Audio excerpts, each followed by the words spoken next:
Hey everyone, thanks for choosing to watch this video where we discuss whether or not Liverpool will act in the January transfer. If you like what you see and you want to see us talk about the best three finishers in Liverpool's history, and indeed whether Liverpool needs to redefine what is success, then head over to Redmen Plus now. Do we need to do business in January, and will we do so? That will we is perhaps the caveat on all of this, isn't it? Yeah, John, I'll let you go first on that. What do you think? God, yeah, we do. I mean, for me, though, I think most people are clamouring for us to buy a Bellingham or someone who's, an attacking midfield player. For me, the big chasm in our midfield is holding midfield. Yeah. I mean, we've got one specialist holding midfield player who looks like he's on his knees. He's been playing consistently. In fact, for a time, he had to play centre-back. Mm-hmm. We've never had cover for him. We desperately need cover now, and we need, really, someone who is a starter in that position. That's a really, really interesting point, and it's something that's actually dawned on me over the last few days. Like, anyone that knows me will know I'm a huge Fabinho fan. I have been since the day he walked through the door, pretty much. And I felt in the summer that we needed someone who could act as an understudy and could sort of swap and change, give him rest here and there. And I felt like that was all we needed. But now, given his form, we probably need a replacement, don't we, Ian? If we just concentrate on Fabinho for a minute, we actually probably need a replacement for him. And that's sad to say. I did a debate show about 12 months ago, and my question was, is Fabinho Liverpool's most important player? And if you see how we're playing this season and how his form is, it probably is, because we've sort of fell apart with Fabinho's form. Yeah, I think the reason he's the most important player isn't necessarily always down to his ability, it's down to our lack of cover in that area. Yeah, you're playing Henderson to replace him. Which is not good for anyone, really, including Henderson himself, Yeah, exactly. And who else have you got? You go to the kids then, Yeah, 100%. And they're not ready. No. So do you think then, come back to you, Ian, do you think it's midfield? Like we always spoke about so far when we've asked this question, the midfield. Do you think it solely is, listen, we've got injuries in the forward areas with Diaz and Jota. We hope they'll be back by January sort of time, so might not be much of an issue, but is it midfield, Ian? Is that it? We need a midfielder, I think, around about 25, 26, someone, like I said at the start of the season, our issue with midfielders, other than the injuries that they have, is the fact that we've got extremities in age that are either very, very young or the 31 upwards. We need someone in the middle who's just old enough to be streetwise, but young enough to have the legs, if you know what I mean. And I think that's what we need. Funnily enough, the youngest of our old midfield players is Fabinho. He's only 28, isn't he? Yeah. Just turned 29 this week. So it just shows that we shouldn't be putting him out to grass, but it just shows the toll we've taken on the guy. But yeah, I think we need younger and we need fresher, players and more people with legs, people who run. Yeah. Pace. We lack pace in the middle of the park. It's interesting you mentioned the age, Ian, because it's almost as if they tried to rectify that with the signing of Artemelo, because age-wise, profile-wise, he was the perfect fit. The one thing he didn't have was any match fitness, and he was injury-prone. Straight away, so that was it was a miss, you have to say, on their behalf right now, because we've seen him kick a ball for 20 minutes in a thumping at Napoli, but they were clearly knew something had to happen, and they tried to rectify it, which, like I say, hasn't worked. The problem in January is, and it always will be, is getting the right players in January, in mid-season. It's so hard to do. Like we've already mentioned the word Bellingham. Doesn't happen in January. Not a world. So what do Liverpool do then in that case, if we can't get the right one? For me, I'd be looking at Tillemans or someone like that just to get them in now. I think we need a body in there and someone who's got the ability. Although they're not a Bellingham and they're not the next big thing. We just need someone who can come and do a job, and preferably someone who's done it in the Premiership, because we need someone, I think, who's Premiership ready. Just moving away from the science, I think I'm surprised we've never tried Matip at DM. I'm surprised we've never seen that when he was fit. Okay, I get the ball carrying ability and his passing ability is there for all to see, but I suppose the problem with that is we're so short on centre backs half the time as well that we can't really afford to move him up the field any further. He's never fit, is he? As well. Sure. But I mean, and that's another factor for a midfield player. I think we need a midfield player who has a track record of being fit. You know, the players, you're bringing in players who have a track record of being injured. You know, and what we really need is someone like a Wijnaldum who you know is going to be on the pitch week in, week out. At one time, that was what we signed them for. That was the first thing we checked, was their availability. It seems to be something that we don't seem to be keeping an eye on anymore. Well, I mean, again, that might be finance. You know, you get them cheaper if they're you know, not quite as. The Melo deal was a bit of a panic deal, wasn't it? It was what we seen with. Well, it was only a loan. Wasn't it was a loan, You yeah. see, it's just a stopgap. 100%, and it was what we seen with the Ozan Kabak and the Ben Davies. I was going to say it was a Kabak and Davies thing. Same sort of thing. We were forced into it. We had injury problems that we didn't really foresee, although perhaps many would argue that we should have foreseen them coming with some of the midfielders that we've got. I think the wider point on this, John, is that Liverpool are on the verge of potentially having a huge summer next summer. And by that, I mean you're looking at 5 or 6 players leaving the club, whether it be as free agents or moving on for whatever reason. You've got obviously Oxlade-Chamberlain, Naby Keita, Roberto Firmino, James Milner, all out of contract next summer as things stand. So that's 4 first-team players, you'd have to say, in and around the squad. Now, if they all go, we already need 1 midfielder. We're already saying that. You've got to replace them 4 plus 1 or 2 others. So you're looking at a turnover of 10 players in one summer. That's quite a lot in terms of the first team. If you don't act in January, you could get a head start on that in January, couldn't you, is what I'm saying. If you don't do that, you're asking a lot of the summer, aren't you? Yeah, I mean, we have picked up good players in January in the past. And one of the beauties of buying them in January is they're ready for the next season.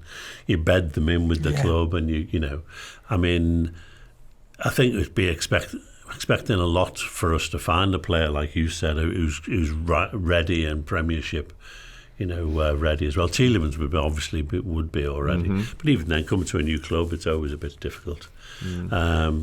And I think anyone who comes is going to have a lot of expectations on their shoulders from fans. They're going to expect them to make a big difference. I suppose a lot of that is what do we want them for, isn't it, Ian? Because if, like you say, if you want a Tielemans or Ruben Neves or that kind of player, someone who's in the Premier League already proven, are you looking to sign them for the long term? I'm like, we need to improve this squad over the next 2 years, or do we want that instant impact? Because John's right, just to say, so John's right, we got Luis Diaz and he was ready to rock and roll. We've seen that. And that was a little bit of a masterstroke. We were forced into it by Tottenham's interest. But what are we looking to sign this player for in January? I don't think Klopp does short term, does he? I don't think he. I mean, I definitely don't think Kabak and Davies was down to Klopp. I think if we want an impact now, and straight away, I think we go for Tielemans. I'd be tempted to give Brighton a knock, give them a ring, send Casido over, someone like that. I think we need to act pretty quickly now. I think we should be making the phone calls now, actually. I'm pretty sure they will be, to be honest. Yeah. But again, it's who you can get in, who will come at that time of year, you know. Yeah. It's going to be tricky, but then we've got people who are capable of doing it. That's, you know, they've always surprised me how well they've done. Unfortunately for me, I can just see another Kabak Davies January. I can't see us doing something, but I can see them being like short-term loans type thing, because I think they'll be wanting to keep the money for next summer. That's just my opinion. That's what I think. Yeah. But unless, the problem is, as Dan says, we're going to buy them with a view to, you know, longer term. The big issue with that is, though, is if you don't get the right player in, and then you don't get top 4, then all that money that you've got in summer doesn't matter anyway, because you're not going to get the players you want. And that's the huge risk, isn't it? Because top 4, like we've already said in the earlier topic, is so important financially. And FSG know that more than anybody else. Their whole business model is ran on Liverpool being some level of successful. That might not be winning the league all the time, but it's Champions League football without a shadow of a doubt. The problem of waiting until the summer is, like I touched upon, is the fact that you are looking at huge turnover of players. Like, it's an unprecedented turnover of players, in my opinion, in terms of first team play. Like, you see loads of kids go out on loan and kids leave all the time. That sort of stuff happens. But if you're asking 5, maybe 6 players to leave, and then you're looking to bring maybe 7 or 8 in, That's crazy, John. I mean, you know, we've lauded Liverpool for their business in recent years, especially under Michael Edwards, and Julian Ward's obviously the new man in the building now. Is there a world whereby Liverpool do 12 ins and outs in one summer? They've got no track record of buying lots of players, have they? I think 3 is the most they've ever bought at once, and I don't see that changing. It just creates another transition season as well, and it's the last thing we need, the last thing Liverpool need. Yeah, Quadball makes a good point in the Discord. He says a lot of the top signings over the past few years have been in January: Suarez, Virgil, Luis Diaz, and that's absolutely spot on. And the Suarez one is sort of the outlier in that, because the Virgil deal was pretty much sewn up, wasn't it? We knew about that the summer before. We just waited. And Diaz, like I said earlier, our hand was forced really with the Tottenham stuff. So. Listen, Bellingham is sort of the conversation here. That, like I've already said, that doesn't happen in January. And Josh Hall says, as much as he'd love to get Jude, the amount being asked for him, we could get 2 or 3 players, and Jude isn't going to solve our current issue. Ian, what do you think? I don't want to upset people. I don't want to invite. I don't think we'll get Jude Bellingham now. I thought it was down to this summer or not for Liverpool. I think if it didn't happen this summer, then Jude Bellingham becomes far too expensive for us wages wise. And the longer you wait, the more expensive he gets. It's like you're putting 10 grand on his fee every month. Yeah, he's absolutely insanely talented footballer, and he'd be a perfect fit in so many ways. But unfortunately, I think you're right, and I think the wider point in the Champions League comes into that. If we do miss out on Champions League, yeah, you just don't get him. But also, again, we come back to wages. He's not going to come to Liverpool for 200 grand a week when he can get 350 grand at Real Madrid. Yeah. I mean, for all they want to play in good football teams rather than any old football team. I'm not saying Real Madrid or any old football team, but wages come into it. You probably said Job. Yeah, probably get his brother. And watch him develop. Yeah, no, it's a really tricky one, and I think we're all in agreement that we do need to act in January, not only to sort of resurrect this season or what's remaining of it, but also longer term, because like I've already said, I don't envisage a summer whereby FSG and Liverpool are so unprepared, Ian, that we do have to sort of in and out 12 players. That just seems insane to me, and I think it's too much work. I think it's asking for another transition season, like you rightly say. It's asking for trouble. It's inviting more problems. That if you have that turnover of players, we're going to have a worse season than what we're having now, because there's far too many players to bed in. There's far too many players to figure out how we play. There's far too many players for Klopp to learn, to find out what makes them tick. There's so many things. I do think the Carvalhos and the Joneses and the Harvey Elliots are being bedded in now. Mm-hmm. They're going to be coming into the side next year and taking over, I think. Yeah. And that will lessen the number of players you need immediately. Mm-hmm. Because Liverpool have never gone and bought far more players than they want. They've only ever bought enough to keep them going, really. Yeah. And hopefully, they've got a track record of knowing what they're doing. I mean, it can be a bit of a hairy experience when we know that they're short of players in certain areas, and you just pray and people don't get injured. And you can come a cropper, but they, generally speaking, know what they're doing. Yeah. So we're all in agreement that we do need to do some business in January. That's absolutely unequivocal. Will Liverpool do business in January? I think they will, but I don't think it'll be as great as we all want it to be. I think it'll be like maybe a loan and an inexpensive buy. John? I think they will buy someone, because I think they'll realise if we can get into the knockout stage of the Champions League that we've still got everything to play for this season. We've still got the FA Cup, we've still got the Champions League, and if you want to have a really good run at the Champions League again, you've got to have a bit more legs in midfield.